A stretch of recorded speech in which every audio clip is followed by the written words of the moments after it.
Okay, Luzon board naman tayo mga bossing. Oh, sulong dito ang puti, talo ng itim. Okay. So may threat dito. Kung pinabalik mo 'yan, parehas na kayo ng piyesa. 2, 4, 6, 8, walwalo. So possible pag ganyan, pwede mag-draw 'yan. Okay? Balik natin. So ano ang best move ng puti para talunin ng itim, no?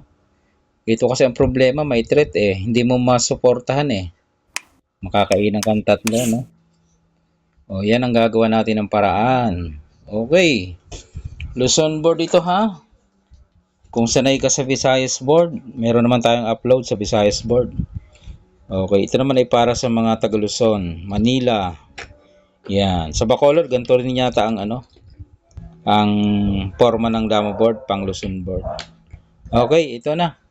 Ang gagawin mo lamang dito ay, dahil wala ng gamot, pag pinabalik mo tabla, ito na lang, 6-1. Obligado siyang kumain ng dalawa. Alright. Pagkain ng dalawa, sasabay ka dito, 7-3.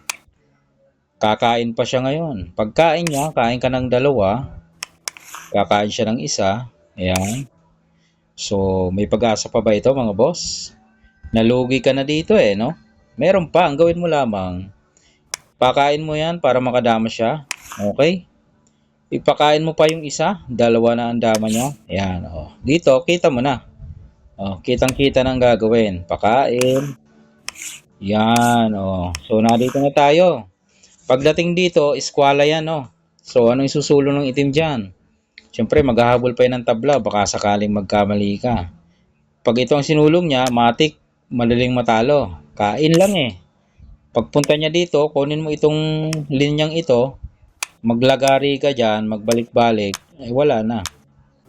Wala nang kapag-asa. Okay, balik natin. Eh hindi siya dito nagpakain. Kasi nga, madali siya matatalo. Dito siya nagpakain. Okay lang, kainin mo dito. So ito ay susulong niya. Tutukan mo lang yan. Iilag niya. Tutukan mo ulit. Yung isa naman, eh, dito ka naman tumutok para double team. Bantay mo parehas. Iilag. Ibaba ng konti. Ayan na, eskolado na. Diba? Hindi makagalaw. So, persado ng sumulong dito. Dito siya. Dito ka lang. Pagbaba niya, ilak mo, nakulong na. Trap na, baboy na, talo na. Okay? May iba pa ba siyang sulong na pwedeng gawin? Kumain ng dos.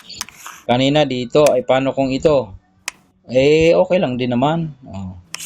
Dito siya, dito ka. Dito siya, dito ka naman. Okay? Para hindi niya ito maisulong. Kakainin eh. Yung isa, malamang ang gagalawin niya. Ay, dito mo naman ilagay. O, bantay sarado pa rin. Pinakain. Sumulong. Dito ka pa rin. Pagbaba, o, di baboy pa rin. Alright, mga taga Luzon. Ayan ang ating puzzle para sa inyo.